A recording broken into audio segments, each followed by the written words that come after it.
যে একবার পানি পান করবে লা ইয়াজমাউ আবাদা, কোনোদিন পিপাসিত হবে না। হাউজের পানির মতো পানি পৃথিবীতে নাই। এটা বিশেষ একরকম পানি যেটা আল্লাহ আলাদা বানাইছে। মাউহু আশাদ্দু বিয়াদাম মিনাল লাবান, হাউজের পানি হবে দুধের চেয়ে সাদা। ও আহলা মিনাল আসাল, হাউজের পানি হবে মধুর চেয়ে মিষ্টি। ওয়াতিয়াবু মিনাল মিস, সুগন্ধ হবে আতরের চেয়ে মিশক আম্বরের চেয়ে বেশি। এক গ্লাস পান করলে কোনোদিন পিপাসা আসবে না। জান্নাতে যাওয়ার পরেও পিপাসা আসবে না। হাউজের পানি পিপাসাকে চিরতরে বিদায় করে দেবে। ওই পানি আমি আমার উম্মতকে পান করানোর জন্য হাসরের ময়দানে হাউজের পাশে সবার আগে চলে যাব। ফেরেশতারা হেল্প করবে, আমার কোটি কোটি উম্মত পানি পান করবে। কি জানুহু কানুজুমিস সামাব, সেখানে গিয়ে লাইন ধরে দাঁড়ায়া থাকতে হবে না, ভিড় জমাতে হবে না। আকাশে তারকা আছে যত, হাউজে কাউসারের পেয়ালার সংখ্যা হবে তত। যাবে আর পানি খাবে, যাবে আর পানি খাবে। এই অবস্থা আমার কাছে লা ইয়ারিদান্না আলাইয়া আকওয়ামুন ইয়ারিফুনানি ওয়া আনা আরিফুহুম হাত্তা হুয়াইতুলিউনা বিলাহুমুল মা ফায়ুহালু বাইনি ওয়া বাইনাহুম ফাকুলু ইন্নাহুম মিন্নি فيقال إنك لا تدري ما حدثوا بعدك فأقول سعكا سعكا لمن غير بعدي رواه البخاري। প্রিয় নবীজি বলছেন, আমার উম্মত পানি পান করতে থাকবে। ইত্য বছর একদল লোক আমার কাছে আসবে, এসে বলবে, হুজুর আমরাও আপনার উম্মত, আমাদেরকেও পানি দেন। আমি তাদেরকে উম্মত মনে করে পানি দিতে যাব, কিন্তু তাদের হাতে আমি গ্লাস দেওয়ার আগে তাদের মাঝে আর আমার মাঝে একটা পর্দা পড়ে যাবে। আমি তাদের হাতে হাউজের গ্লাস আর দিতে পারবো না।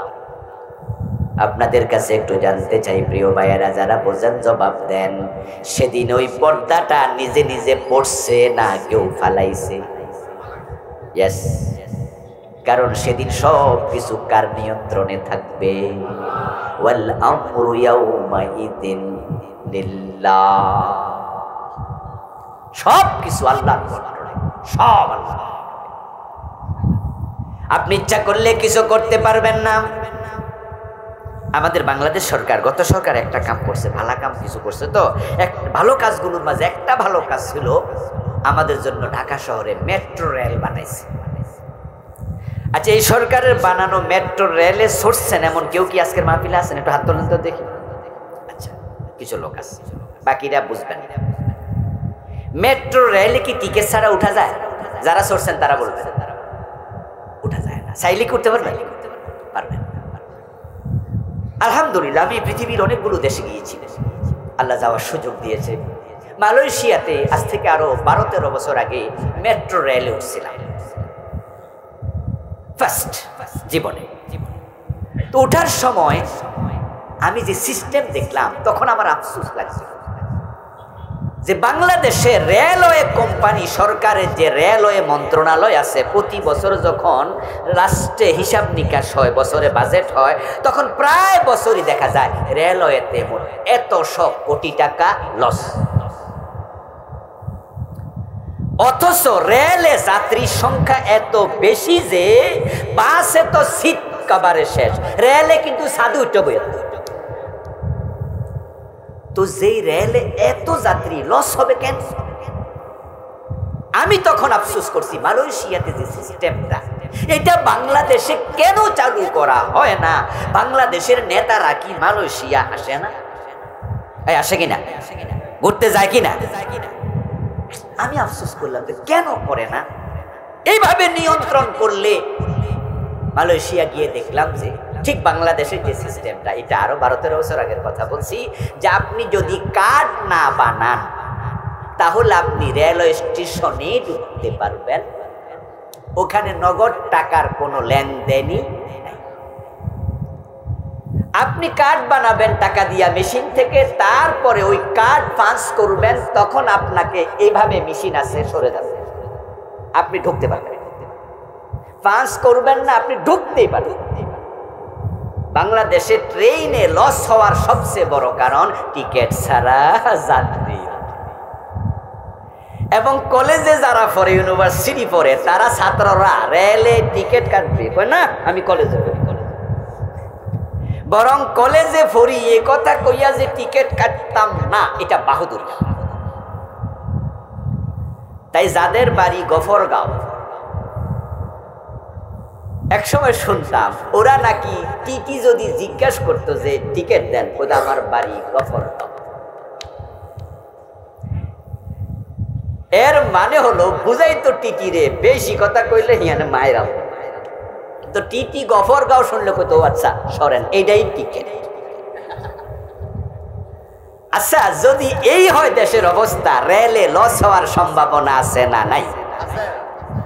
আলহামদুলিল্লাহ, দীর্ঘ বছর পরে বাংলাদেশে মেট্রো রেল যারা চড়ছেন দেখছেন, যারা যান নাই তারা শূন্য রাখেন, আপনি যদি কার্ড না বানান আপনিও ঢুকতে পারবেন। তারপরে কি কার্ড বানাইলেন যে আপনি এয়ারপোর্টে উঠবেন, আপনার উত্তরা উঠবেন, উঠার পরে আপনি মিরপুর 10-এ নামবেন, কিন্তু উঠার পরে দেখলেন টিটি মিটি নাই, জায়গা ফার্ম গেট, চান্স কাজে লাগে। ফার্ম গেট যাইয়া কার্ড ঢুকাবেন, এখন কিন্তু মেশিন খুলবেই না, কারণ কার্ড হলো উত্তরা, আইসেন কই ফার্ম, তো বাইরে হবেন কেমনে? তাহলে 2 নাম্বারই করার সুযোগও নেই। আলহামদুলিল্লাহ, দুনিয়ার এই বিষয়গুলো আখেরাতের ব্যাপারে আমাদেরকে সতর্ক করে।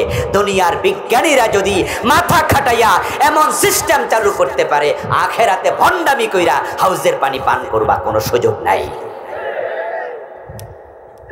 নিয়ন্ত্রণ কার হাতে? কথা বলেন, কার হাতে? রাসূলুল্লাহকে বলছে, হুজুর আমরা আপনার উম্মত, যেমন এই যে মাঠে বসে আছেন সবাই উম্মত, এখানে দেওয়ানবাগের মুরিদ যদি থাকে হোক আমি রাসূলের উম্মত। যে পীরের পায়ে সেজদা দিছে 18শির মুরিদ, খাটের মাঝে সেজদা মারে, খাটে সেজদা, মাজারে সেজদা। আমার 2 চোখ সাক্ষী, আমি 18শিতে এই গতবার গেছিলাম, ঘুরতে গেছিলাম, যাই দেখি 2 জন সেজদা করে আছে হুজুরের দরবারে। সাথে আমার ছাত্র ছিল 18শি মাদ্রাসার 3-4 জন। বললাম কি রে কি হইতেছে? ওরা কয় হুজুর লেখা আছে সেজদা দেয়া নিষেধ।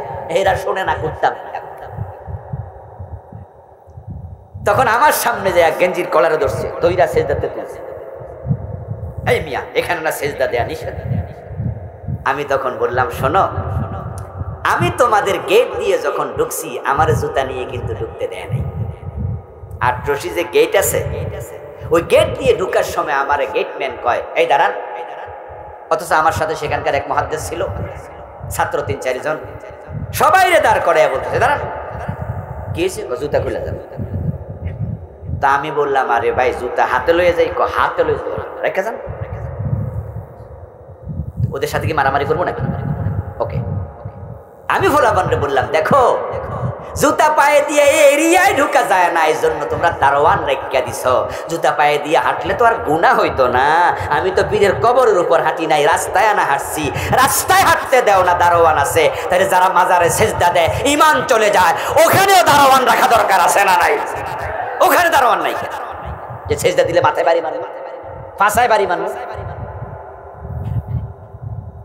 গেটের মেঝে লিখে দিতা যে এরিয়ায় জুতা নিয়ে প্রবেশ নিষেধ, অতটুকু লেখা বাড়ি চলে যাইতা, দেখতা আমি ঠিকই জুতা ঠেঙ্গে দিয়ে ঢুকতাম। তোমাদের লেখা আমি মানতাম, কিন্তু বেড়া তো লাড়ি লই খারাইছে, ডরে মানছি আমিও।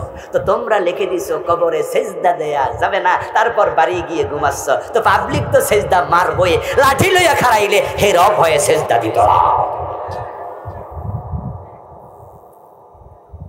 পীরের পায়ে সেজদা দিলেন, আর আপনি ভাবতেছেন কিয়ামতের দিন রাসূলের সামনে যায় বলবেন, ইয়া রাসূলুল্লাহ আমি আপনার উম্মত, আমারে পানি দেন। আল্লাহর নবী একজন মানুষ, রাসূল কি গায়েব জানে নাকি? গায়েব জানে শুধু কে?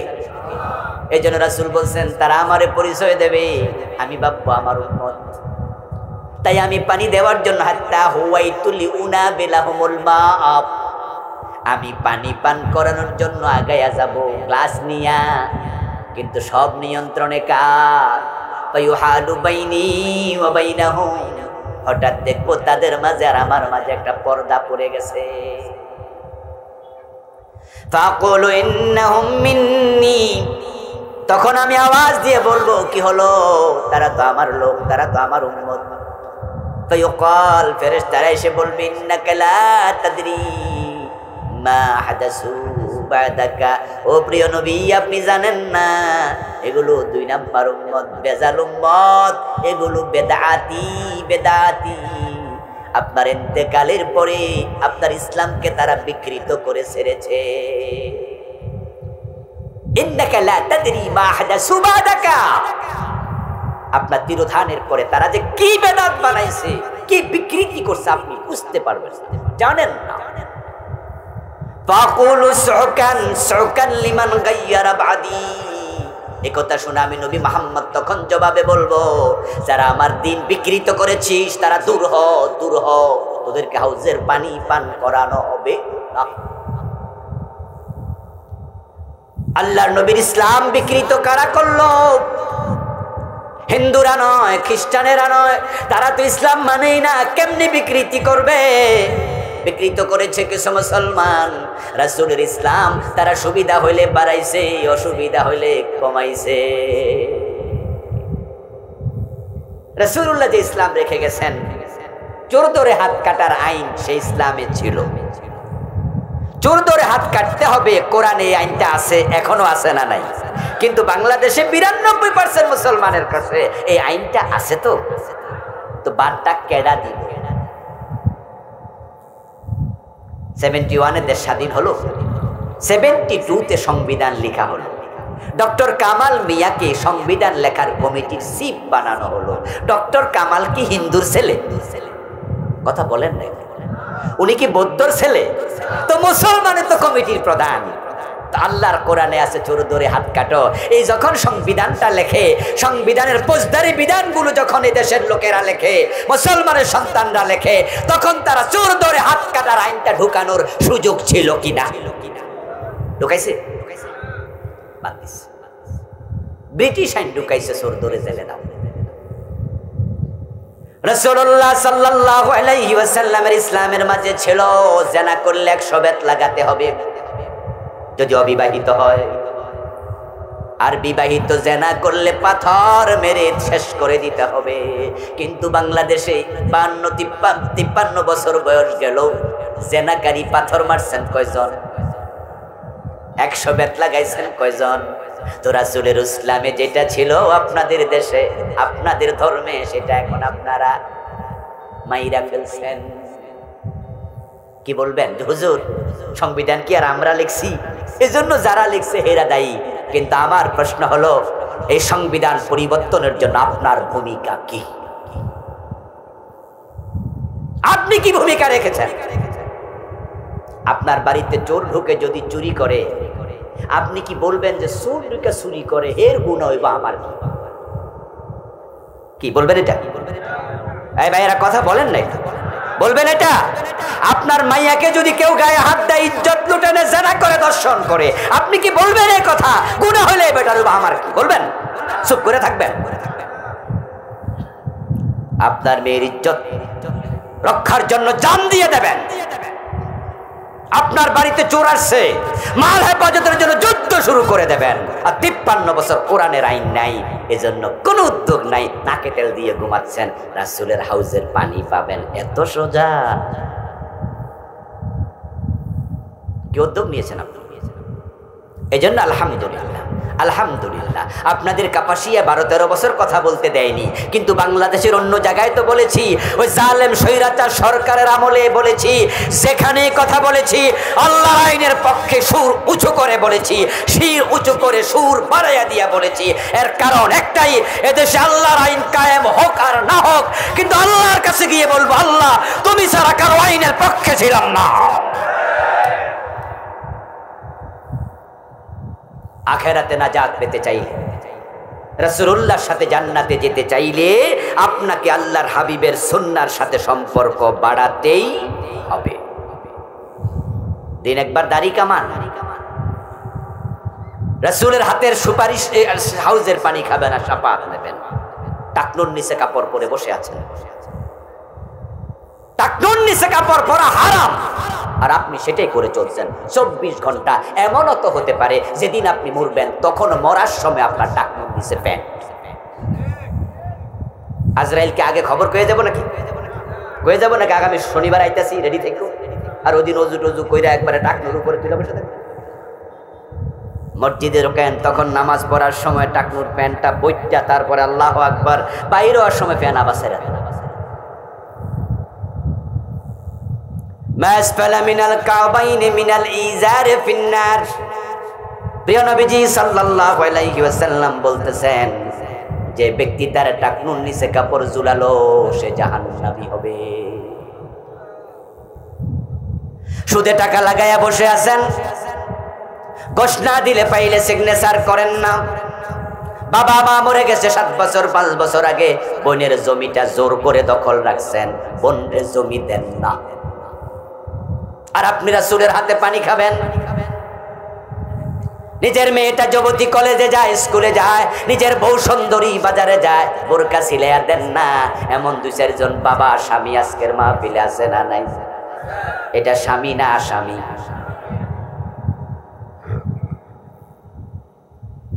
ও দোস্ত, তোমার মেয়ে বেপর্দা, তোমার বউ বেপর্দা, তোমার বোন বেপর্দা। প্রিয় নবীজি তোমার নাম দিয়েছেন দায়ুস। মহিলা কিন্তু দায়ুস নয়, দায়ুস হয় পুরুষ। দায়ুস হলো পুরুষবাচক শব্দ। ক্বালান নবী সাল্লাল্লাহু আলাইহি ওয়াসাল্লাম, আদ-দায়ুস লা ইয়াদখুলুল জান্নাহ। দায়ুস জান্নাতে যাবে না। সেই পুরুষ দায়ুস যার মেয়ে পর্দা করে না, সেই পুরুষ দায়ুস যার অধীনস্থ বোন আছে, বোন পর্দা করে না, সেই পুরুষ দায়ুস যার নিজের বউ পর্দা করে না। আর দায়ুস জান্নাতে যাবে না, আর আপনি রাসূলের শাফাতের আশায় বসে আছেন। প্রিয় নবী সাল্লাল্লাহু আলাইহি সাল্লামের সাথে আমরা জান্নাতে যেতে চাই, উনার শাফাত পেয়ে ধন্য হতে চাই, প্রিয় নবীর হাতে হাউজের পানি পান করতে চাই, উনার চরিত্রের সাথে চরিত্র মিলাতেই, কর্মের সাথে কর্ম মিলাতে। সুবিধাবাদী মুসলমান হবেন না। প্রিয় ভাইয়েরা, আসুন আমরা আজকে সিদ্ধান্ত নিয়ে বাড়ি যেতে চাই। ইন্না আরসালনাকা শাহিদান ওয়া মুবাশশিরান ওয়া নাযীরা। ও নবী, আপনাকে আমি পাঠাইছি উম্মতের আমল দেখবেন, শাহিদ। তাদেরকে জান্নাতের সুসংবাদ দেবেন, তাদেরকে জাহান্নামের ভয় দেখাবেন। ওয়া দাইয়ান ইলাল্লাহি, তাদেরকে আল্লাহর পথে ডাকবেন। নবী আর আসবে না, রাসূল আর আসবে না, নবীর ওয়ারিস হিসাবে, একজন ছোট্ট আলেম হিসাবে আজকে তো এই দাওয়াতটাই দিলাম, ঠিক নয় কি? এটাই তো বললাম। আসুন আমরা এটাকে বরণ করি, গ্রহণ করি, প্রিয় নবীর সুন্নাহকে জীবনে লালন করি। শুধু দাড়ি টুপি পাজামা পাগড়ি এখানে সুন্নাহ সীমাবদ্ধ নয়। মসজিদে গিয়ে ডান পা দিয়ে ঢোকা যেমন সুন্নাহ, সংসদ ভবনে কোরআনের আইন নিয়ে ঢোকাও সুন্নাহ। মসজিদে ইমামতি করা যেমন সুন্নাহ, মদিনা রাষ্ট্রের 10 বছর প্রেসিডেন্ট হয়ে নবী মুহাম্মদের মতো দেশ পরিচালনা করাটাও সুন্নাহ। কিন্তু আমরা তো আজকে ইসলামকে বিভক্ত করেছি। ব্রিটিশরা 190 বছর যখন এদের শাসন করেছে, আমাদের মগজে পেঁচ লাগাই দিয়েছে। তারা বুঝিয়েছে ধর্ম এবং রাজনীতি আলাদা জিনিস। এই জন্য আমাদের দেশে পীর বুজুর্গ হুজুর গাজী হাজি অনেকে আছে, কয় না রাজনীতি আমি করি না, পরিচয় কোনো দলই করে না। আচ্ছা, রাসূল মুহাম্মদ মদিনার প্রেসিডেন্ট ছিলেন, এটা কি রাজনীতি না? আবু বকর, ওমর, ওসমান, আলী রাদিয়াল্লাহু তাআলা আনহুম 30 বছর রাষ্ট্র চালাইছে, রাজনীতি না? আচ্ছা, দুনিয়াতে ওমরের মতো সেরা রাজনীতিবিদ আছে নাকি? আর আপনি কি করেন? আমি রাজনীতি করি না। তোমার সাথে রাসূলের চরিত্রের মিল নাই, ওমরের মিল নাই, তুমি ভিন্ন পথের যাত্রী, উল্টা পথে চলছো। ধর্ম এবং রাজনীতিকে তারা আলাদা করে দিয়েছে। আলাদা করার কারণে রেজাল্ট কি হলো? ইসলাম ওয়ালাদের হাতে দেশের ক্ষমতা আর নাই, আসেই না। সমাজের নেতা নামাজে কাজে লাগে না, নামাজের নেতা সমাজে কাজে লাগে না। নামাজের নেতা তিনি ইমাম, এরকম মেম্বার বানায় না, চেয়ারম্যান বানায় না, এমপি বানায় না। বরং আপনার এলাকার বড় মসজিদের ইমাম সাহেব যদি বলে আগামী বছর আমি চেয়ারম্যানই নির্বাচন করবো, আমারে ভোট দেবেন, দেখবেন জুমায় ঘোষণা করলে পরের দিনে চাকরি নরম। আমি আপনাদের সম্মুখে পবিত্র কোরআন মাজিদ থেকে সূরাতুল আহজাবের ৪৫ এবং ৪৬ দুটি আয়াতে কারিমা তিলাওয়াত করেছি। প্রিয় নবীজি সাল্লাল্লাহু আলাইহি ওয়াসাল্লামের পবিত্র মুখ অনুসৃত ছোট্ট একখানা হাদিসে নববী পাঠ করেছি। আল্লাহ তাআলা তৌফিক দান করলে এখান থেকে কিছু কথা বলবো ইনশাআল্লাহ। ঘোষক বলেছিলেন আলোচ্য বিষয় শিরিক এবং বিদআত। এই বিষয়ে আমি অনেক আলোচনা করেছি, তাই আজকে আমি এই বিষয়ে আলোচনা করতে চাচ্ছি না। আর আমাকে আগ থেকে তারা বলেও নি, পোস্টারও লেখে নাই। যাই হোক, উনি ওনার মতো বলেছেন। আমি ভিন্ন একটু আলোচনা করতে চাই, সেই আঙ্গিকেই দুটি আয়াত পড়লাম। আল্লাহ তাআলা আমার তেলাওয়াতকৃত আয়াতে কারিমা দুটিতে যা বলছেন তা হলো ইয়া আইয়ুহান নবী, হে প্রিয় নবী সাল্লাল্লাহু আলাইহি ওয়াসাল্লাম। এটা আল্লাহর ভালোবাসার ডাক। আল্লাহ তাআলা কোরআন মাজিদে নাম ধরে ধরে আলোচনা করেছেন এমন নবীর সংখ্যা হলো 25 জন নবীর নাম কোরআনে এসেছে, আর বাকি নবীদের নাম কোরআনে আসেনি। কিন্তু আল্লাহ তাআলা ইয়া মুহাম্মদ এরকম নাম ধরে প্রিয় নবীকে কোরআনে একবারও ডাকেননি।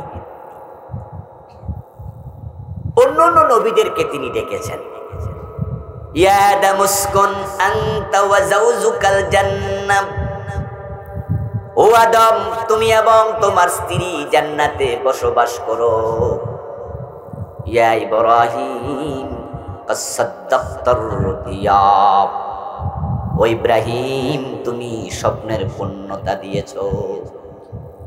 ইয়া ইয়াহইয়া খুযিল কিতাবা বিকুওয়া, ও ইয়াহইয়া যে কিতাব নাজিল করলাম সেটা শক্ত করে ধরো।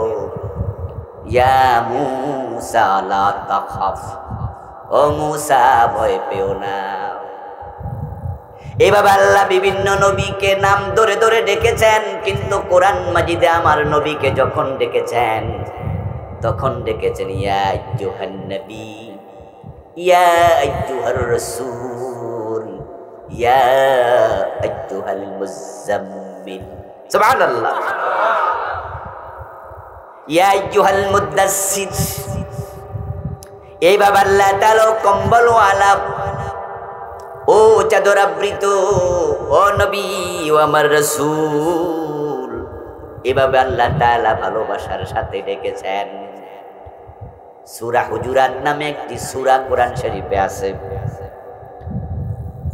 ওখানে আপনি তেলাওয়াত করলে দেখতে পাবেন রাসূলুল্লাহ সাল্লাল্লাহু আলাইহি ওয়াসাল্লামের হুজরার পাশে এসে একদল ব্যক্তি তারা প্রিয় নবীকে নাম ধরে ডাকতে শুরু করলো। রাসূল সাল্লাল্লাহু আলাইহি ওয়াসাল্লামকে তারা যখন নাম ধরে ইয়া মুহাম্মদ বলে ডাকতে শুরু করলেন, আল্লাহ তাআলা সূরা হুজুরাতের আয়াত নাজিল করে বললেন, তোমরা একে অন্যকে যেভাবে নাম ধরে ধরে ডাকো, আমার নবী মুহাম্মদকে তোমরা সেভাবে নাম ধরে ডাকিও না। সুবহানাল্লাহ। রাসূলুল্লাহ সাল্লাল্লাহু আলাইহি ওয়াসাল্লামকে আল্লাহ ডেকেছেন নবী বলে, ইয়া আইয়ুহান নবী। এটা প্রিয় নবীর সম্মান মর্তবা। এমন এক নবী আমরা পেয়েছি যেই নবীর প্রশংসা আল্লাহ নিজে বেকুল, এবং তার সম্মানের বর্ণনায় আল্লাহ কোরআনে অনেকগুলো আয়াত নাজিল করেছেন। রাসূলুল্লাহ সাল্লাল্লাহু আলাইহি ওয়াসাল্লামকে আল্লাহ এত বড় বানাইছে, নিজের নামের পাশে মুহাম্মাদের নাম আল্লাহ সংযুক্ত করে দিছে। কালেমা যখন আমরা পড়ি তখন আমরা পড়ি লা ইলাহা ইল্লাল্লাহ, এরপরেই মুহাম্মদ শুরু, মুহাম্মাদুর রাসূলুল্লাহ। আল্লাহর নাম শেষ, এবার রাসূলের নাম শুরু, দুই নাম পাশাপাশি। লা ইলাহা ইল্লাল্লাহু মুহাম্মাদুর রাসূলুল্লাহ। শব্দের দিকে তাকায়া দেখেন আল্লাহর মাঝে অক্ষর হলো 5টা, মাঝখানে আছে তাসদীদ। মুহাম্মাদের মাঝেও অক্ষর 5টা, মাঝখানে আসে তাসদীদ। আল্লাহ শব্দের মাঝে নুকতাওয়ালা কোনো হরফ নাই, মুহাম্মদ শব্দের মাঝেও নুকতাওয়ালা কোনো হরফ নেই। যখনই মানুষ আজান দেয় তখন মানুষ আল্লাহর নাম জোরে বলতে হয়, আশহাদু আল্লা ইলাহা ইল্লাল্লাহ। তারপরে বলতে হয় জোরে, আশহাদু আন্না মুহাম্মাদান রাসূলুল্লাহ। এজন্য প্রিয় নবীকে আল্লাহ বলেছিলেন, ওয়া রাফা'না লাকা যিকরাক, আমি আপনার স্মরণকে উচ্চকিত করে দেব। আল্লাহর নাম যেখানে উচ্চারিত হয় এরপরে রাসূলের নাম উচ্চারিত হয়। সুবহানাল্লাহ পড়ে। এত বড় নবী, এত বড় নবী, এমন নবী পেয়েছি, কেন পেলাম, লাভ কি একটু পরে বলবো। এই নবীর সাথে জান্নাতে যাওয়ার জন্য চেষ্টা করা উচিত। জান্নাত হোক আমাদের জীবনের একমাত্র লক্ষ্য। কিন্তু এত বড় নবী পাওয়ার পরেও যারা উম্মত জান্নাত পাবে না তারা বড় হতভাগা। আমার প্রিয় ভাইয়েরা, এত বড় নবী আমরা পেলাম, এমন নবী দুনিয়াতে আর আসেনি। রাসূলুল্লাহ সাল্লাল্লাহু আলাইহি ওয়াসাল্লাম তামাম পৃথিবীর নবী।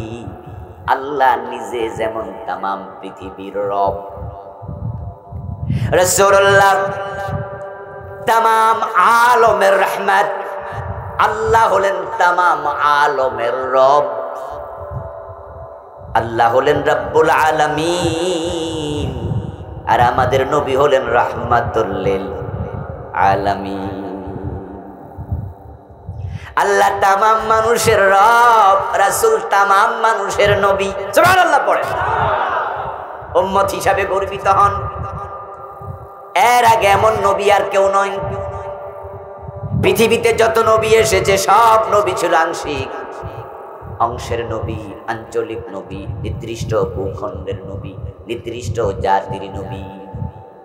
আর আমরা এমন নবী পেয়েছি যিনি তামাম দুনিয়ার সব মানুষের নবী, সব জায়গার নবী। হযরত মূসা আলাইহিস সালাম বনি ইসরাইলের নবী,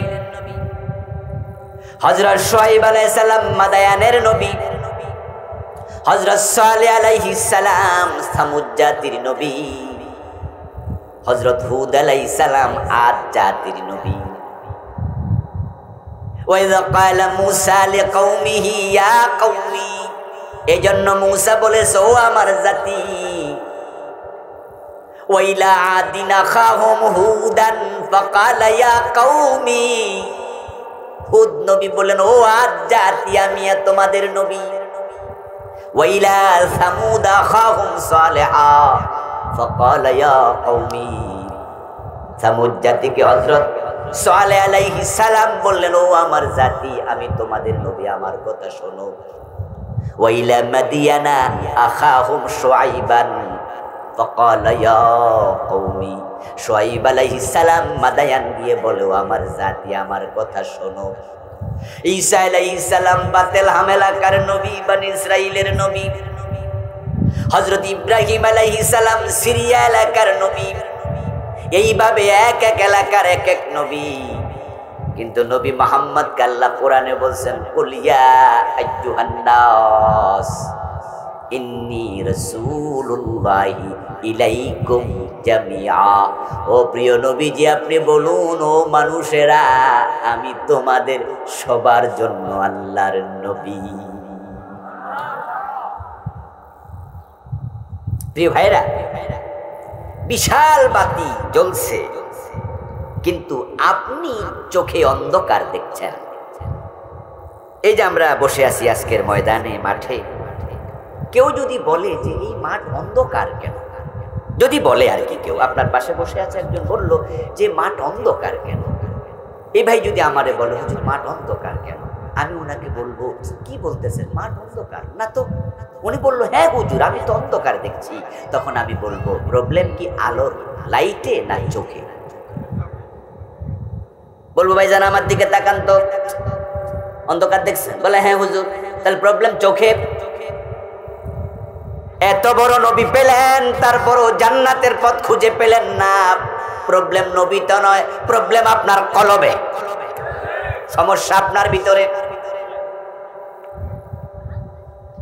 রাসূলুল্লাহ সাল্লাল্লাহু আলাইহি ওয়াসাল্লামের উম্মত হওয়ার সুবাদে লাখ লাখ মানুষ অন্য অন্য নবীর আগে রাসূলের সাথে জান্নাতে ঢুকে যাবে। অন্য অন্য নবীরা জান্নাতে যাওয়ার আগে উম্মতে মুহাম্মাদি জান্নাতে ঢুকবে। আর আপনি যদি জান্নাতে যেতে না পারেন, দোষটা নবীর নয়, দোষ আপনার নিজের। قال النبي صلى الله عليه وسلم انا اول من يحرك حلق الجنه। আমি প্রথম ব্যক্তি যে জান্নাতের দরজায় পৌঁছে জান্নাতের দরজায় কড়া নাড়ব, জান্নাতের কলিং বেলে টিপ দেব। যখনই জান্নাতের দরজায় কড়াঘাত করব, ফায়াকুলুল খাজিনু মান আনতা, ভিতর থেকে জান্নাতের দ্বাররক্ষী ফেরেশতা এসে বলবে কে? ফাকুলু মুহাম্মদ, আমি পরিচয় দিয়ে বলবো আমি নবী মুহাম্মদ। আমার পরিচয় শোনার সাথে সাথে তিনি দরজা খুলে দেবেন। ওয়ায়াকুলু, এবং বলবেন বিকা উমিরতু আল্লাহ আফতাহ লি আহাদিন ক্বাবলাক, ও নবী মুহাম্মদুর রাসূলুল্লাহ, আল্লাহর পক্ষ থেকে আমি আদিষ্ট হয়েছিলাম যেন আপনার আগে কারো জন্য জান্নাতের দরজা না খুলি। আপনি মুহাম্মদ পরিচয় না দিলে আমি জান্নাতের দরজাটা খুলতাম না, কারণ আমাকে মানা করা হয়েছে যেন না খুলি। এবার রাসূল সাল্লাল্লাহু আলাইহি ওয়াসাল্লাম বলতেছেন ফাদখুলুল জান্নাহ, এবার আমি জান্নাতে ঢুকবো। তিনি দরজা তো খুলে দিলেন। একানই ওয়া মাই ফুকারাউল মুসলিমিন, আমার সাথে আমার গরীব উম্মতগুলোও জান্নাতে ঢুকবে। অন্য অন্য নবীর এখনো আসেই নাই জান্নাতের দরজায়, আর উম্মতে মুহাম্মদ অলরেডি জান্নাতে প্রবেশ করেছে। আল্লাহর হাবিবের সাথে জান্নাতে প্রবেশ করার সুযোগ আছে। আরো অনেক হাদিসে পাওয়া যায়, যেমন প্রিয় নবীজি বলেছেন মান হাব্বা সুন্নতি ফাকাদ হাব্বানি ওয়া মান হাব্বানি কানা মাই ফিল জান্নাহ।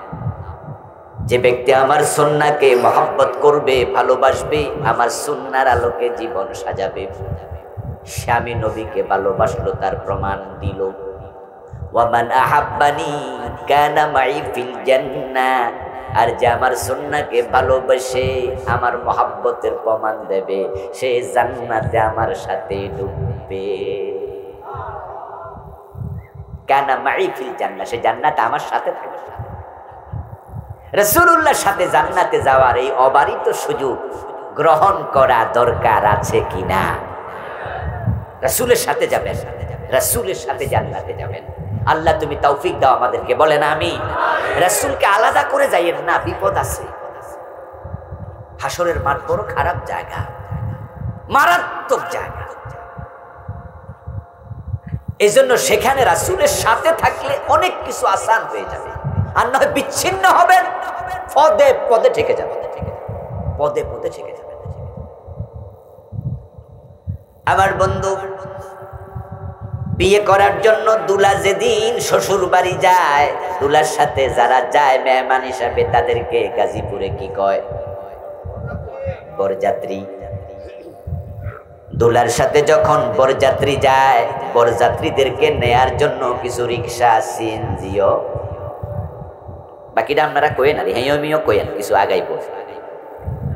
বরযাত্রী সিএনজিতে যায় না, রিক্সা নিয়ে যায়, বাস নিয়ে যায়। ওই দিন যে রিক্সাওয়ালা, সিএনজিওয়ালা, বাসের ড্রাইভার, সেও কিন্তু বরযাত্রীর সাথে এক প্লেটে এক জায়গায় খায়, এক টেবিলে খায়। আর সে সিএনজিওয়ালা কি আসলে দাওয়াতি না বিনা দাওয়াতি? কিন্তু খাইলো তো ওসিলা হলো আজকে বরের সাথের মেহমান।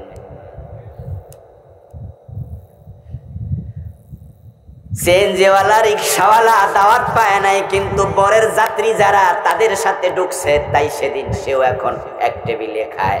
আচ্ছা, যারা কুমিল্লা ঢাকা শহরে, গাজীপুর শহরে ভিআইপি রেস্টুরেন্টে, কমিউনিটি সেন্টারে খাবার আয়োজন করে, ওই সিএনজিওয়ালা সেদিন কিন্তু ভিআইপি হইয়া গেস্ট হইয়া খায় এবং নিজের গামছা লুঙ্গি খুইল্লা খায়, প্রয়োজনে বেল ফাতলা করে দেয়। কারণ আজকের এই কমিউনিটি সেন্টারে যে পরিমাণ খাবারের আয়োজন, আচ্ছা এমন ভিআইপি খাবারে রিক্সাওয়ালারা কি আদৌ দাওয়াত পায়? হ্যাঁ নে কইতে হবো, কিন্তু হ্যাঁ হইলে হ্যাঁ, না হইলে কথা কইেন কিছু। রিক্সাওয়ালা যারা, আমরা ওদেরকে ছোট করছি না, জাস্ট বুঝাচ্ছি ওরা তো গরিব মানুষ, তাই ওরা এই জাতীয় ভিআইপি 5 স্টার হোটেলে ওদেরকে মানুষ দাওয়াত দিয়ে নেয় নাকি? কিন্তু সেদিন যখন খাইতে গেছে, দারোয়ান কি আটকাইছে, কারণ আজকে সে কি বরযাত্রী, আজকে সে দুলার সাথে গেছে। ও দোস্ত, আপনি এবং আমি 1450 বছর পরে দুনিয়ায় এসেছি নবীজি, নবী দেখি নাই, সাহাবী দেখি নাই, তাবি দেখি নাই, আমরা বড় আলেমও দেখি নাই, বরং এমন যোগে আছি যে যোগে ভালো নিয়তে ফির ধরতে যাইয়া দেখি ফিরটাও বন্ধ। ঠিক না? এই যে ফিরের কাছে যান, সব ফির কি বালা? বেজালে ভৈরার ফিরও বন্ধ হইয়া। হুজুরের কাছে গেছেন বড় হুজুর, যে দেখেন হুজুরের কলবের মাঝে দুনিয়ার লোভ অন্যের সে কম নয়। হুজুর মানুষও সুদে টাকা লাগায়, ঘুষ খায়। হুজুর মানুষও ওজনে কম দে, মালে বেজাল দে। হুজুর মানুষও বনের জমি দখল করে বসে আছে, এমন 2-4 জন হুজুরও আছে। এমন হুজুরও বাংলাদেশে আছে, গত সরকারের আমলে নাস্তিকদের সাথে শাহবাগে গিয়ে হাত মিলাইছে। এই যে ফরিদউদ্দিন মাসুদ, নাম শুনছেন না? এই ফরিদউদ্দিন মাসুদ কিন্তু ছোট মোটো হুজুর না, সাইজও বড়, এলেম কালামেও বড়। ফরিদউদ্দিন মাসুদ সাহেব সাইজও বড়, আমার চেয়ে অনেক লম্বা, মোটা সোটাও আছে, এলেম কালামও আমার চেয়ে অনেক বেশি। যদি এলমের বিচারে বাংলাদেশে 10 জন আলেমের নাম আসে, ফরিদউদ্দিন মাসুদের নামটা বাদ দিলে এটা তার উপর জুলুম হবে। ওনার লেখা কিছু বই পড়ার সুযোগ আমার হয়েছিল। আমি পিএইচডি যখন করেছি তখন প্রয়োজন ছিল তার একটা বই, ওই বইটা আমি পড়তে গিয়ে অবাক হলাম, কি চমৎকার লেখা। কিন্তু সে ফরিদউদ্দিন মাসুদ সাহেব ওই শোলাকিয়া মসজিদের খতিব হওয়ার জন্য, সরকারের কিছু 2 পয়সা পাওয়ার জন্য, একটু হালুয়া রুটি খাওয়ার জন্য উনি শাহবাগে নাস্তিকদের সাথে হাত মিলাতে দ্বিধা করেন নাই। এবং গত জালেম সরকারের যে কয়জন বড় সহযোগী আছে, তার মাঝে ফরিদউদ্দিন মাসুদ ছিলেন একজন। বিগত স্বৈরাচার সরকারের সবচেয়ে বড় সহযোগী যারা, সবচেয়ে বড় দোস্ত যারা, এই ফরিদউদ্দিন মাসুদ ওদের একজন। এই সরকার যদি জালেম হয়, ফরিদউদ্দিন মাসুদও একটা জালেম। চোরের দোস্ত কি? ডাকাতের দোস্ত কি? তো জালেমের দোস্ত কি? ফির গেলে ভণ্ড, হুজুর গেলে লুবি। অলি দেখি না, সাহাবি তাবি কিছু দেখি নাই, 1450 বছর পরে আসছি। আমাদের অবস্থা ইসলামের কাতারে যদি আমরা দেই, কিছুক্ষণ আগে যে উদাহরণটা দিলাম দোস্তরা, ওই রিক্সাওয়ালা যেমন ভিআইপির কাতারে পড়ে নাম, 1400 বছর পরে আমরা যারা আসছি উম্মতের তালিকায় ভিআইপির কাতারে আমাদের নাম। কিন্তু বিবাহের দিন ওই রিক্সাওয়ালা, সিএনজিওয়ালা, দুলার সঙ্গী তাই ভিআইপি, সেও 5 স্টার হোটেলে খাইতে পারে, সেদিন কেউ বাধা দেয় না। নবী মুহাম্মাদের সাথে যদি আপনি আমি জান্নাতে যাওয়ার সৌভাগ্য অর্জন করতে পারি, ফেরেশতারা আমাদেরকে রাসূলের সঙ্গী হওয়ার সুবাদে সেদিন বাধা দেবে না। কানা মাই ফিল জান্নাহ, সুযোগ আছে, সুযোগ আছে। কদিন আগে ডক্টর মোহাম্মদ ইউনূস সাহেব, উনি জাতিসংঘের অধিবেশনে মেহমান হিসেবে গেছে। এই তো মাস দেড়েক যাওয়ার সময় তিনি বাংলাদেশ থেকে কিছু সঙ্গী দিছে, তার মাঝে দুটা ছিল বাচ্চা পোলাপান, যারা এই বৈষম্য বিরোধী আন্দোলন করছে তাদের থেকে উনি দুইজন দিছে, একটা ছেলে একটা মেয়ে, কম বয়সী পোলাপান। ওরা আমেরিকায় চলে গেল, শুধু আমেরিকায় না জাতিসংঘের অধিবেশনে ঢুকলো। আচ্ছা এবার বলুন তো, ডক্টর ইউনূস থেকে ওদেরকে আলাদা করে দেন, আমেরিকা ভিসা দিবে? জাতিসংঘের অধিবেশনে তো বহু দূর কি বাত হ্যাঁ, আমেরিকা ট্যুর বিষয় পাবে, আমেরিকার বিষয় এত সোজা। আমেরিকার ভিসার জন্য আমিও দাঁড়িয়েছি, আমাকে ভিসা দিয়েছে, 10 বছরের ভিসা দুবারে পেয়েছি, আমেরিকা 3 বার আমি গিয়েছি। আমেরিকার ভিসা নিতে গেলে মান রাব্বুকা ওয়া মা দীনুকা ছাড়া আর সব জিজ্ঞাসা, মানে শুধু মুনকার নকির এটা বাদ দিয়ে আর যা দরকার সব জিজ্ঞাসা, ফোলা কয়টা, মাইয়া কয়টা, বাপ কই, মা কই, যা প্রশ্ন আপনি ভাববেনও না এমন প্রশ্ন করে বসবেন। কারণ দুনিয়ার তারা মোড়ল, তারা দুনিয়ার সেরা, এর জন্য মন চাই তো দেবে, মন চাই তো দেবে না। ওদের ভিসা পাওয়া খুব জটিল। আরে বা দুইজন চলে গেল আমেরিকায়, শুধু আমেরিকায় যায় নাই, জাতিসংঘের অধিবেশনে ঢুকে গেল। এটা তাদের বুজুর্গি নাকি ডক্টর ইউনূসের সঙ্গী? ইয়েস, ডক্টর ইউনূস যে কয়জনকে নিয়ে এবার গেছে সেখানে যদি আপনার নাম ঢুকাইতো, একবার এই এলাকায় একজন কানার নাম ঢুকাইতো, হেরে ভিসা দিত না? কইতো ইউনূস সাহেব, আচ্ছা ওকে ওকে দিয়ে। দুনিয়ায় যদি এরকম ভিআইপিদের সঙ্গী হলে আসান হয়, সহজ হয়ে যায় অনেক কিছু। হাসরের দিন কিছু লোক রাসূলের সঙ্গী হয়ে জান্নাতে ঢুকবে। নিজেকে তাদের অন্তর্ভুক্ত করার চেষ্টা করা দরকার আছে না? ও প্রিয় ভাইরা, রাসূলুল্লাহ সাল্লাল্লাহু আলাইহি ওয়াসাল্লাম এত বড় মহামানব, আল্লাহ তাআলা প্রিয় নবী সাল্লাল্লাহু আলাইহি ওয়াসাল্লামকে কিয়ামতের দিন প্রথম সুপারিশকারী বানায়া দেবেন। এবং প্রথম ব্যক্তি আমাদের নবী, যিনি প্রথম সুপারিশ করার পরে সুপারিশ মঞ্জুর করা হবে। এর আগে কেউ সুপারিশও করবে না, কারো সুপারিশ মঞ্জুর হবে না। আমার রাসূল বলছেন, আনা আউয়ালু শাফিঈন ওয়া আউয়ালু মুশাফফা। সুবহানাল্লাহ পড়ে ফেলেন। আমি প্রথম সুপারিশকারী এবং আমার সুপারিশ সবার আগে গ্রহণ করা হবে।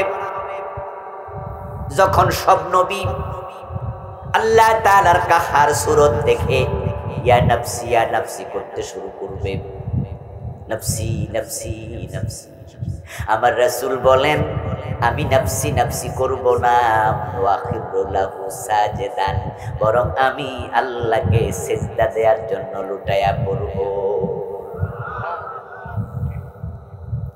আল্লাহ যখন দেখবেন আমি আল্লাহকে সিজদা করার জন্য লুটিয়ে পড়েছি, ফাআলহামানি মাহামেদা আহমাদুহু বিহা ওয়ালা তাহদুরুনিল আন, আমি সিজদা থাকা অবস্থায় ওই সিজদায় গিয়ে কি পড়তে হবে, আল্লাহ নিজে কিছু শব্দ আমার উপর নাজিল করবেন, আল্লাহ ইলহাম করবেন প্রশংসার কিছু শব্দ। ওয়ালা তাহদুরুনিল আন, ওই শব্দগুলো এখন আমি জানি না, এগুলো আমার কাছে এখন হাজির নাই, সেদিন আমি জানবো।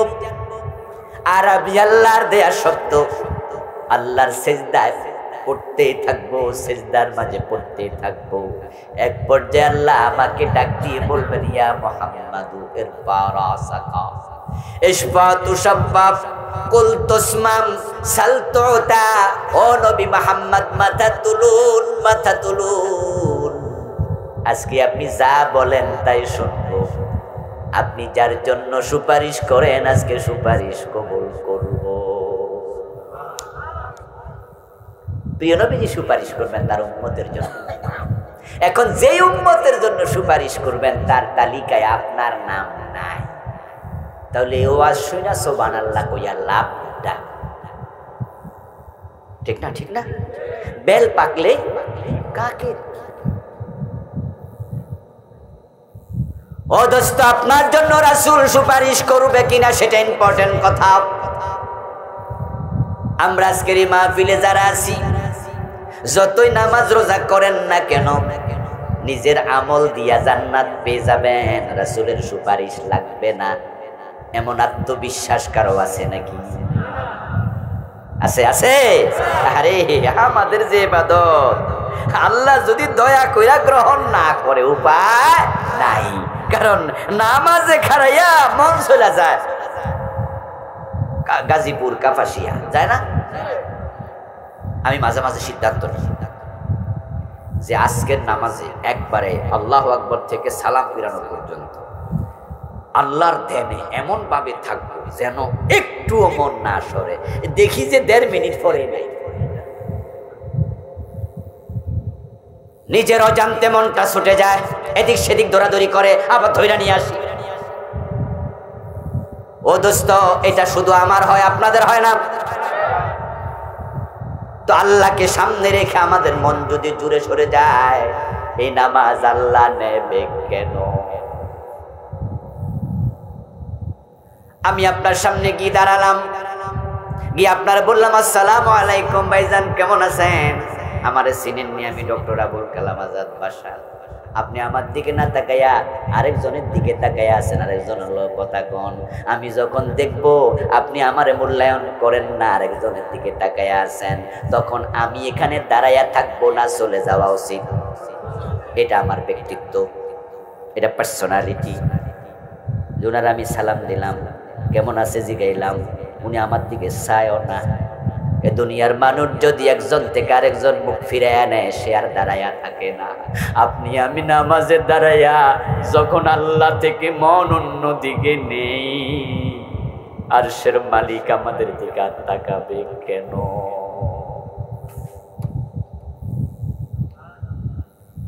আরশের মালিকের তো ব্যক্তিত্ব আছে, সবচেয়ে বেশি ব্যক্তিত্ব কার? আল্লাহর মতো রাজুলিয়ত পার্সোনালিটি আর কারো নাই। এজন্য তো আল্লাহ শিরিক পছন্দ করে না। শিরিক মানে অংশীদার। আপনি আমার সাথে অংশীদার হন, আমার ব্যবসায় বাণিজ্যে কথাবার্তায় সফরে আপনি আমার সাথে অংশীদার হতে পারেন। আমার বক্তব্যে আমার সাথে অনেক বিষয়ে আমি মাঝে মাঝে অংশীদার খুঁজি। আজকে যদি একজন সঙ্গী পাইতাম, কিন্তু আল্লাহ এমন এক পার্সোনালিটি, আল্লাহ কোনো কাজেই অংশীদার পছন্দ করেন না। এই জন্য কিয়ামতের দিন আল্লাহ তাআলা মানুষের আমল যখন নেবেন, তখন বলবেন, সহিহ মুসলিমে এসেছে, ইয়াকুলুল্লাহু আযজা ওয়া জাল্লা ইয়া ইবাদি আনা আগনাশ শুরাকাই আনিশ শিরক মান আমিলা আমালান ওয়া আশরাকা মাইয়া গায়রি তারাকতু। সহিহ মুসলিমের হাদিস। প্রিয় নবীজি বলছেন, আল্লাহ তাআলা মানুষের আমলের হিসাব যখন শুরু করবেন, তখন তিনি ঘোষণা দিয়ে বলবেন, ও আমার বান্দারা, আমি যাবতীয় শিরিক থেকে মুক্ত। আনা আগনা শুরাকাই আনিশ শিরক, আগনা ইসমে তাবজিল সিগা, সুপারলেটিভ ডিগ্রি। কোন রকমের শিরকের সাথে আমি আল্লাহর সম্পর্ক। এখন তোমরা যারা আমল করতে যাইয়া আমার আমল করেছ, কিন্তু আশরাকা মাইয়া গায়রি, আমার সাথে অন্যরও শামিল বানাইছো, তারাকতু, তোমার আমি বাদ দিলাম, তোমারে বাদ দিলাম। নামাজে দাঁড়াইছেন, নামাজে দাঁড়ানোর সময় চিন্তা হলো আল্লাহর সন্তুষ্টি, কিন্তু নামাজে যাইয়া সূরা ফাতিহা পড়তেছেন, এই অবস্থায় খেয়াল করে দেখছেন এলাকার একজন পরিচিত মানুষ আইসা পাশে বসছে, 3 হাত দূরে বইয়া আপনার নামাজটা কেমন সে একটু মনোযোগ দিয়া দেখতেছে, আর আপনিও বিষয়টা আঁচ করতে পারছেন। এবার বলুন তো, নামাজ এবার তাড়াহুড়া করে পড়বেন না আস্তে আস্তে? কারণ না হয় বেড়া বদনাম করব, ঠিক না? আমি যে রুকু দিয়া সোজা হয়ে খাড়াই না, তাড়াতাড়ি টুক করে সেজদায় চলে যাই, 2 সেজদার মাঝখানে সোজা হইয়া বসি না, টুক টুক করে সেজদা দেই, তাড়াহুড়া কইরা সূরা ফাতিহা পড়া 4 রাকাত নামাজ 3 মিনিটে শেষ করে লাই, বেড়া না যাইয়া মানুষের কাছে কইয়া দিব। এই জন্য এখন আমি খুব সুন্দর করে নামাজ পড়তেছি। শুরুতে ছিল আল্লাহর সন্তুষ্টি, আর মাঝখানে ঢুকে গেছে পাবলিকের সন্তুষ্টি, এটাও শিরিক।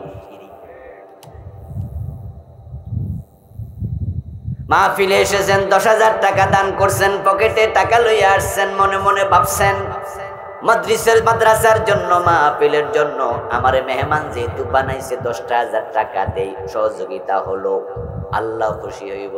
কিন্তু এখানে আসার পরে শয়তান কয় আরো 5,000 বাড়াইয়া দে, পাবলিক ও জানুক তুই বড় দানশীল।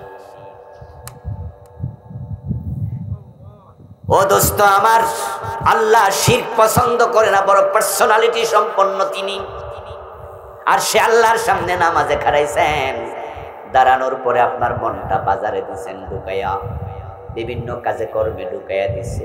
মনের খবর দুনিয়ার কেউ যদি নাও জানে, সবচেয়ে বেশি জানে কে? তো আল্লাহ যখন দেখে বেটা আমার সামনে খাড়াইয়া মন বাজারে পাঠাইছে, আল্লাহর পার্সোনালিটি লাগে, আল্লাহ আপনার নামাজের দিকে আর তাকায়ও না, আল্লাহ সরে যায়, সরে যায়, সরে যায়। এখন এই জাতীয় নামাজ, এই জাতীয় রোজা, এগুলা দিয়া জান্নাত পাওয়া সহজ না কঠিন? আমাদের জান্নাতের জন্য নবী মুহাম্মাদের সুপারিশ দরকার আছে না নাই? এখন রাসূল কি সবার জন্য সুপারিশ করবেন? জি না, করবেন না সবার জন্য। রাসূলুল্লাহর হাত থেকে সবাই হাউজে কাউসারের পানি পাবে না, রাসূলের শাফাতের অধিকারী সবাই হবে না, রাসূলের সাথে সবাই জান্নাতে ঢুকতে পারবে না।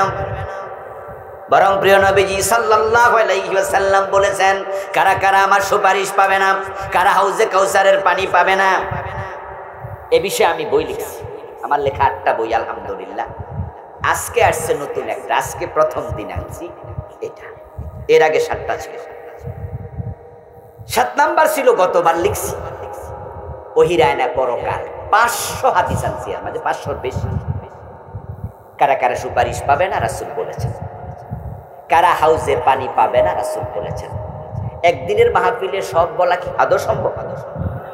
এত সোজা 500 হাদিস শুধু অনুবাদ করলে তো 4-5 দিন লাগে। লিখেছি আপনাদের জন্য, ওয়াজ করবো ইশারা দিয়া, 2 ঘন্টা 1 ঘন্টা, বাকিটা বই দিয়া যাব, পড়বেন বাড়ি। আজকে যেটা আসছে এটা হলো প্রিয় নবীজির জীবনের উপরে আমার লেখা একটি বই আলহামদুলিল্লাহ। আজকে 5 আপনাদের কাছে আনলাম, নাম দিয়েছি যেমন ছিলেন প্রিয় রাসূল সাল্লাল্লাহু আলাইহি ওয়াসাল্লাম। দেখতে কেমন, নাক কেমন, চোখ কেমন, হাত কেমন, কথা বলতেন কিভাবে, ঘুমাতেন কিভাবে, খাইতেন কিভাবে, প্রিয় নবীজির পুরা বায়োগ্রাফি হাদিসের আলোকে একবার ওনার কর্ম এবং চরিত্র এবং ওনার হাইকাল দেহ সবটাই এনেছি। এই বইটি ইনশাআল্লাহ 8টা বই স্টেজে পাবেন, আপনারা সংগ্রহ করবেন, যাওয়ার সময় এখান থেকে নেবেন ইনশাআল্লাহ। বলছিলাম বন্ধু, সবাই শাফাত পাবে না, সবাই হাউজে কাউসারের পানি পাবে না, সবাই নবীর সাথে জান্নাতে যেতে পারবে না, এবং তাদের সংখ্যাই হলো বেশি। আল্লাহর হাবিব বলছেন, আমার উম্মত হবে 73 দল, তার মাঝে জান্নাতি হবে মাত্র 1 দল। তাহলে বাকি 72 দল হবে জাহান্নামী। রাসূলের উম্মত বলতে হিন্দু বৌদ্ধ বুঝায় না, ইহুদি খ্রিস্টান বুঝানো হয় না। উম্মত বলতে আমরা এখানে যারা আছি, আমরা আমাদের মাঝে 73 দল হয়ে যাবে, যারা কাদরিয়া, জাবরিয়া, শিয়া, মুতাজিলা, এই মানুষগুলো সবাই কালেমাওয়ালা, সবাই দাবি করে নবী মুহাম্মাদের উম্মত।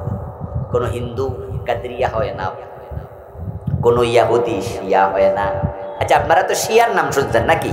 আচ্ছা, শিয়ারা কি ইহুদি খ্রিস্টান?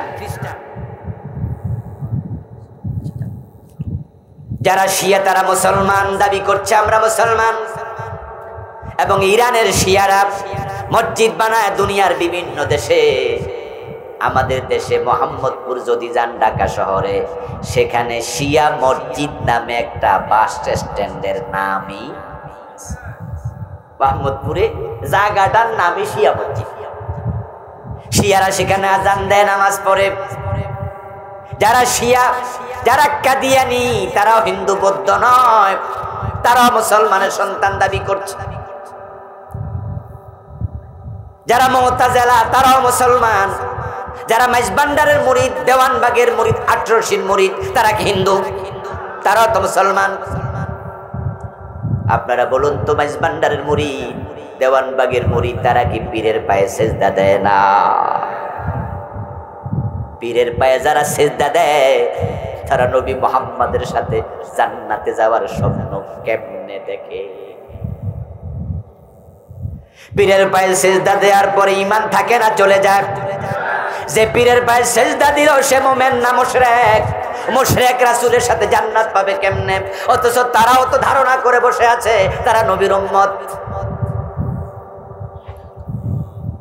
ও দোস্ত, আপনারা বলছেন মনে মনে যাক আমি বাইসা গেলাম, আমি তো আর শিয়া নই, কাদরিয়া, জাবরিয়া, মুতাজিলা নই, কাদিয়ানি নই, মাঝবান্ডার দেওয়ানবাগের মুরিদ নই, আমি জান্নাতি, আমি বাইসা গেলাম।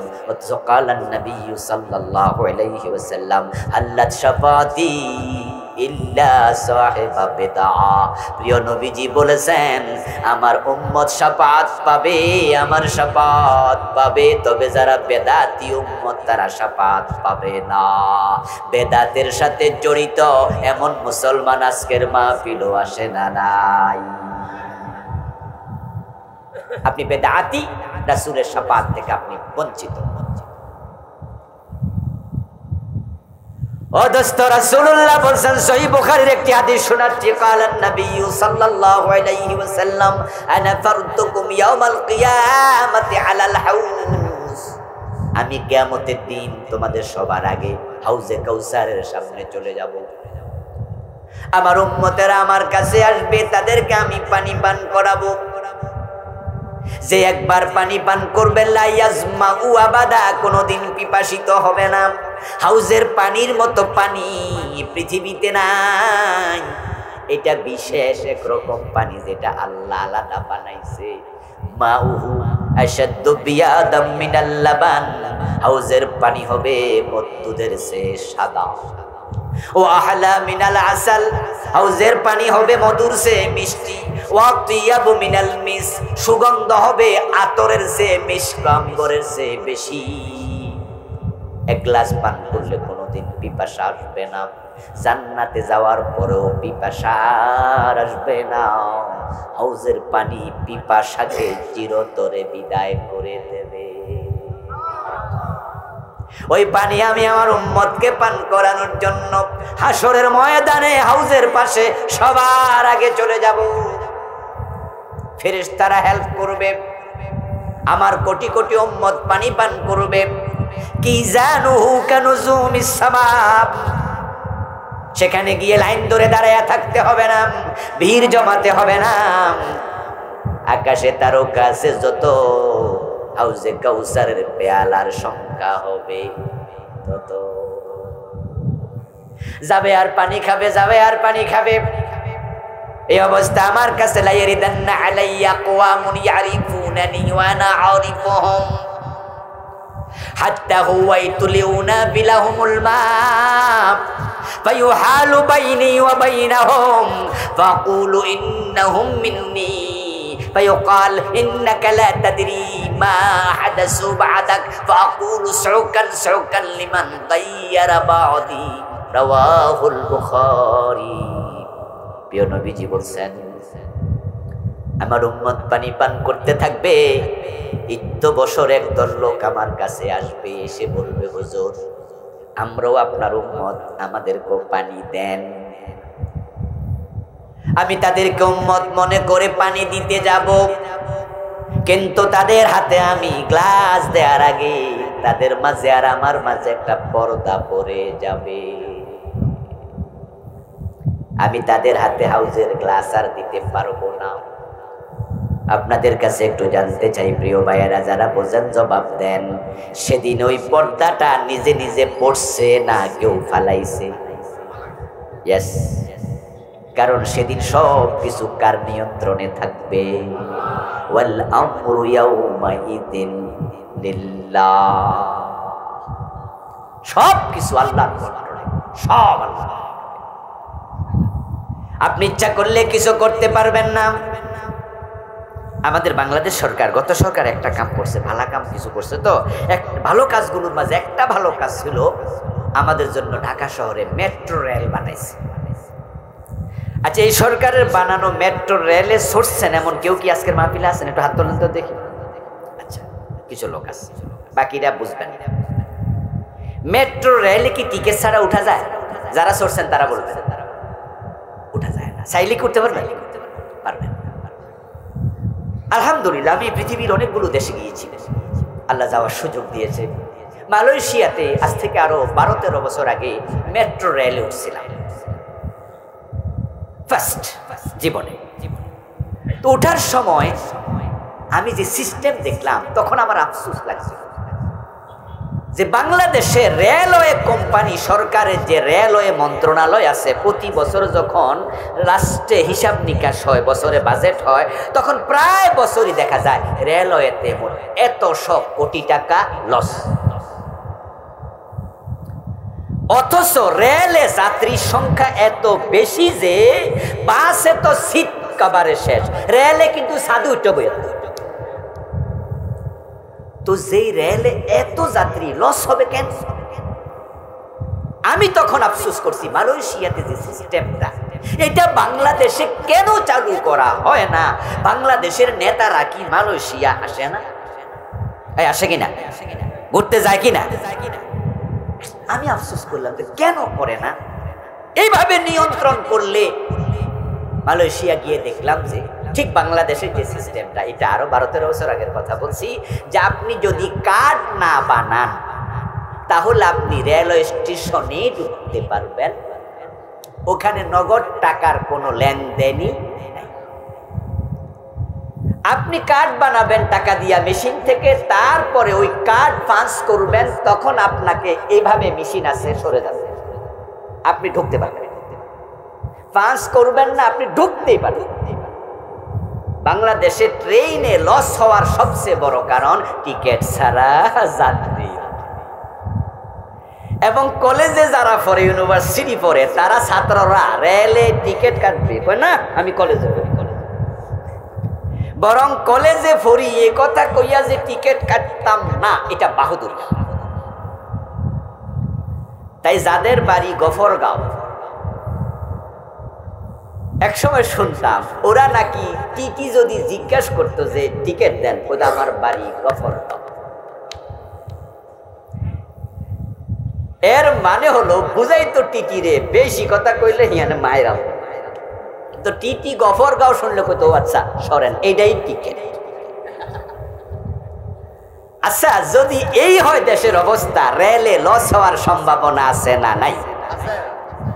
আলহামদুলিল্লাহ, দীর্ঘ বছর পরে বাংলাদেশে মেট্রো রেল যারা চড়ছেন দেখছেন, যারা যান নাই তারা শূন্য রাখেন, আপনি যদি কার্ড না বানান আপনিও ঢুকতে পারবেন।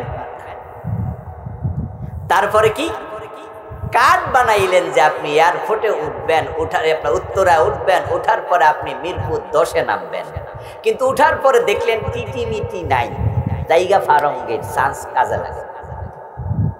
ফার্ম গেট যাইয়া কার্ড ঢুকাবেন, এখন কিন্তু মেশিন খুলবেই না, কারণ কার্ড হলো উত্তরা, আইসেন কই ফার্ম, তো বাইরে হবেন কেমনে? তাহলে 2 নাম্বারই করার সুযোগও নাই। আলহামদুলিল্লাহ, দুনিয়ার এই বিষয়গুলো আখেরাতের ব্যাপারে আমাদেরকে সতর্ক করে। দুনিয়ার বিজ্ঞানীরা যদি মাথা খাটাইয়া এমন সিস্টেম চালু করতে পারে, আখেরাতে ভণ্ডামি কইরা হাউজের পানি পান করবা কোনো সুযোগ নাই। নিয়ন্ত্রণ কার হাতে? কথা বলেন, কার হাতে? রাসূলুল্লাহকে বলছে, হুজুর আমরা আপনার উম্মত, যেমন এই যে মাঠে বসে আছেন সবাই উম্মত, এখানে দেওয়ানবাগের মুরিদ যদি থাকে হোক, আমি রাসূলের উম্মত।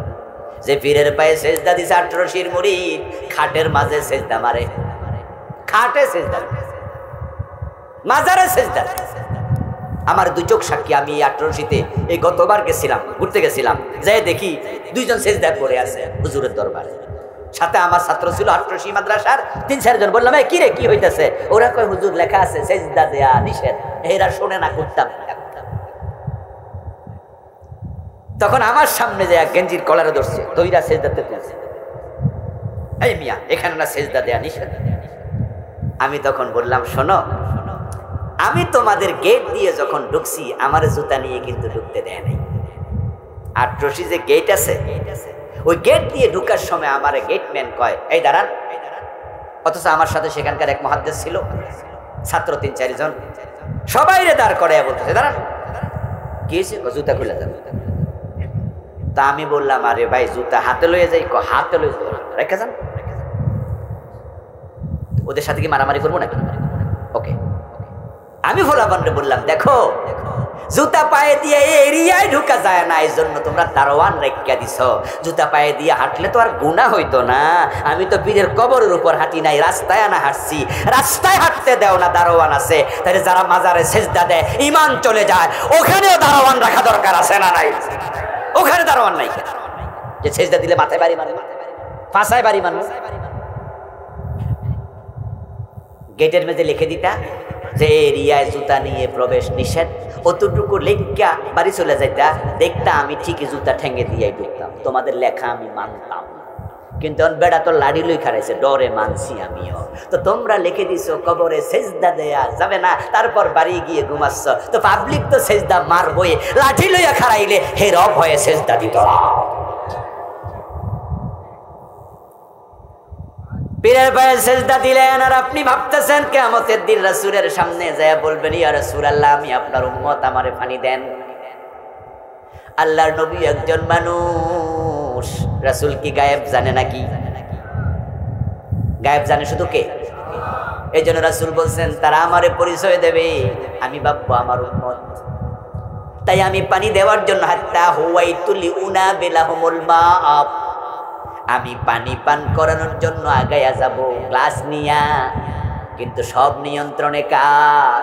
ফায়ুহালু বাইনি ওয়া বাইনাহুম, হঠাৎ দেখবো তাদের মাঝে আর আমার মাঝে একটা পর্দা পড়ে গেছে। ফাকুলু ইন্নাহুম মিন্নি, তখন আমি আওয়াজ দিয়ে বলবো কি হলো? তারা তো আমার লোক, তারা তো আমার উম্মত।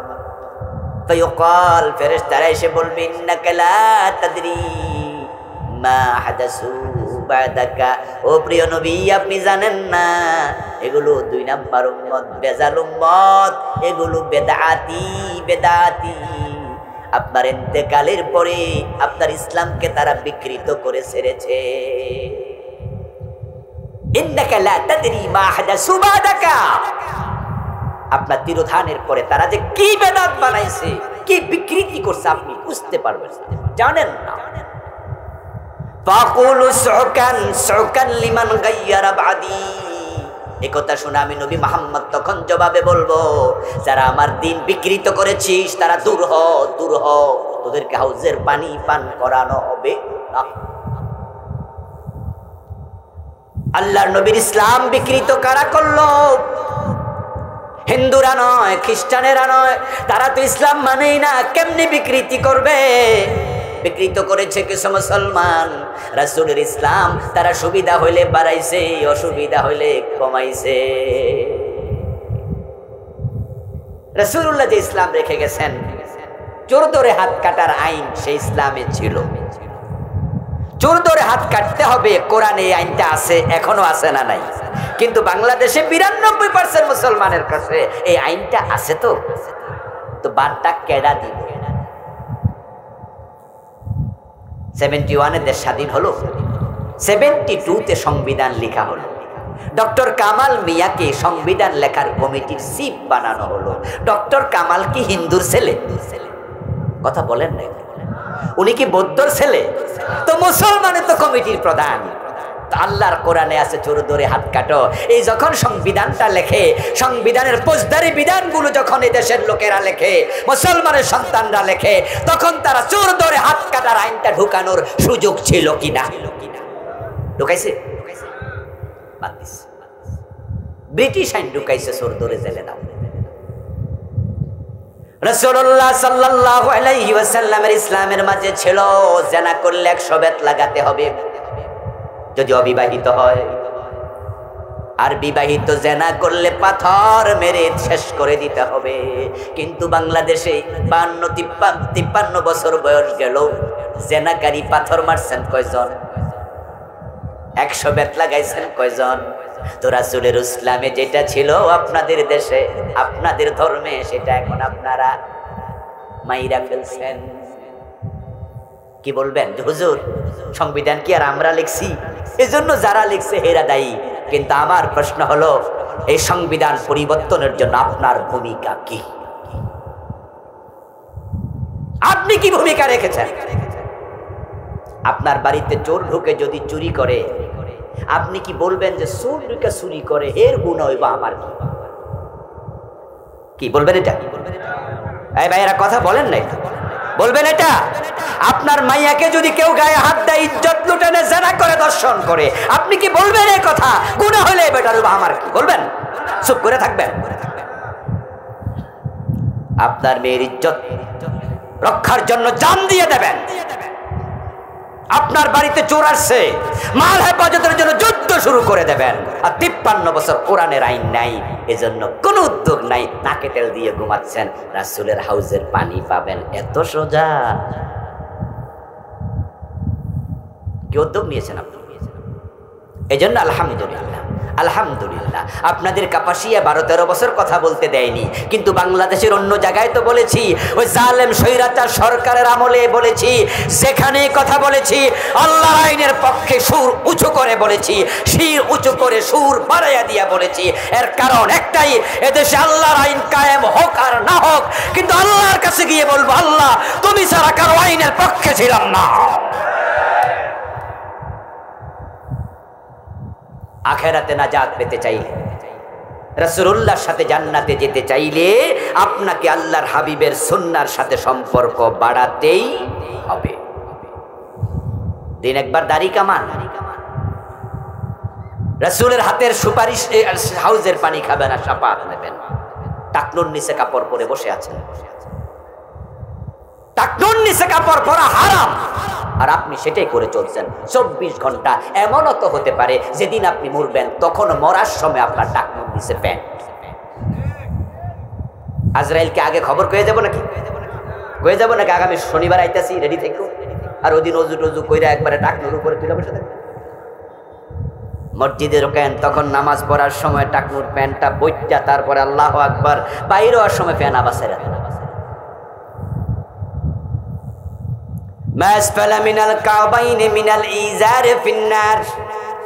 প্রিয় নবীজি সাল্লাল্লাহু আলাইহি ওয়াসাল্লাম বলতেছেন, যে ব্যক্তি তার টাকনুর নিচে কাপড় ঝুলালো, সে জাহান্নামী হবে। সুদে টাকা লাগাইয়া বসে আছেন, ঘোষণা দিলে পাইলে সিগনেচার করেন না। বাবা মা মরে গেছে 7 বছর 5 বছর আগে, বোনের জমিটা জোর করে দখল রাখছেন, বোনের জমি দেন না, আর আপনি রাসূলের হাতে পানি খাবেন। নিজের মেয়েটা যুবতী কলেজে যায়, স্কুলে যায়, নিজের বউ সুন্দরী বাজারে যায়, বোরকা সিলাইয়া দেন না। এমন 2-4 জন বাবা স্বামী আজকের মাহফিলে আছে না নাই? এটা স্বামী না আসামি?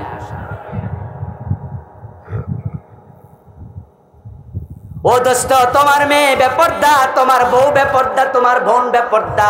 প্রিয় নবীজি তোমার নাম দিয়েছেন দায়ুস।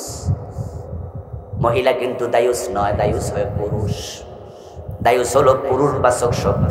ক্বালান নবী সাল্লাল্লাহু আলাইহি ওয়াসাল্লাম, আদ-দায়ুস লা ইয়াদখুলুল জান্নাহ। দায়ুস জান্নাতে যাবে না। সেই পুরুষ দায়ুস যার মেয়ে পর্দা করে না, সেই পুরুষ দায়ুস যার অধীনস্থ বোন আছে, বোন পর্দা করে না, সেই পুরুষ দায়ুস যার নিজের বউ পর্দা করে না। আর দায়ুস জান্নাতে যাবে না, আর আপনি রাসূলের শাফাতের আশায় বসে আছেন। প্রিয় নবী সাল্লাল্লাহু আলাইহি সাল্লামের সাথে আমরা জান্নাতে যেতে চাই, উনার শাফাত পেয়ে ধন্য হতে চাই, প্রিয় নবীর হাতে হাউজের পানি পান করতে চাই, উনার চরিত্রের সাথে চরিত্র মিলাতেই, কর্মের সাথে কর্ম মিলাতে। সুবিধাবাদী মুসলমান হবেন না। প্রিয় ভাইয়েরা, আসুন আমরা আজকে সিদ্ধান্ত নিয়ে বাড়ি যেতে চাই। ইন্না আরসালনাকা শাহিদান ওয়া মুবাশশিরান ওয়া নাযীরা। ও নবী, আপনাকে আমি পাঠাইছি উম্মতের আমল দেখবেন, শাহিদ।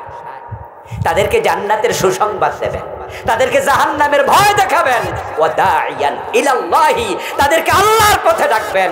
নবী আর আসবে না, রাসূল আর আসবে না, নবীর ওয়ারিস হিসাবে, একজন ছোট্ট আলেম হিসাবে আজকে তো এই দাওয়াতটাই দিলাম, ঠিক নয় কি? এটাই তো বললাম।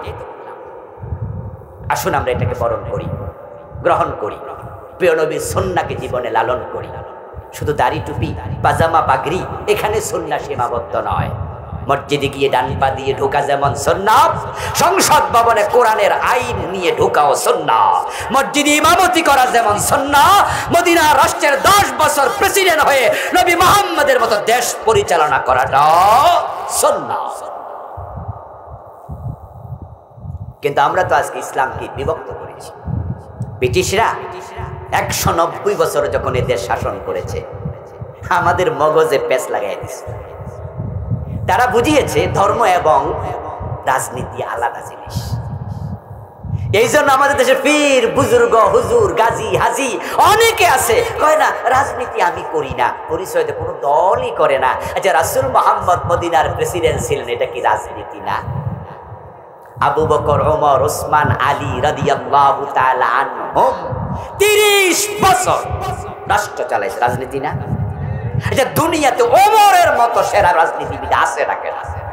আর আপনি কি করলেন? আমি রাজনীতি করি না।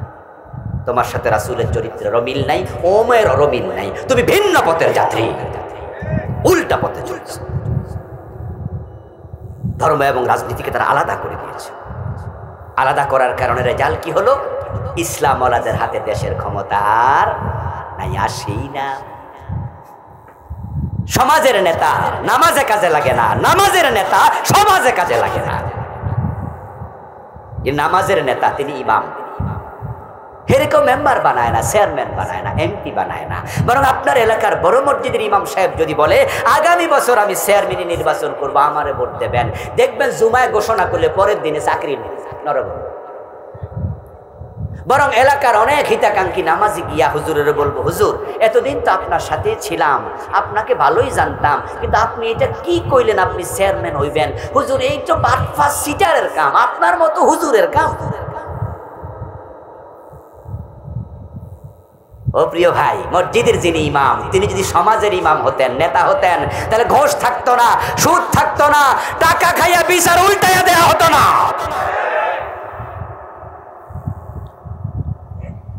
আবার সমাজ করেন, আপনার বউ তো পর্দা করে না, আপনি তো সুদী ব্যাংকের ম্যানেজার, আপনি তো সুদী ব্যাংকের ডিরেক্টর, আপনার তো সিনেমা হল আছে, আপনি তো এলাকায় টাকা খাইয়া উল্টা পাল্টা বিচার করেন, আপনাকে কেমন আমরা নেতা বানাবো? নেতা তো হবে মসজিদের ইমামের মতো একজন ভালো মানুষ। ওই নেতারা ভালো হতে বাধ্য হতে। এই জন্য আসুন প্রিয় নবীর আদর্শকে পুরা জীবনে লালন করি, জীবনের বটম থেকে টপ, পাকঘর থেকে সংসদ ভবন, ব্যক্তি জীবন থেকে আন্তর্জাতিক বলয়। আমি আছি যেখানে, আপনি আছেন যেখানে, ইসলাম এবং রাসূলের সুন্নাহ থাকবে সেখানে।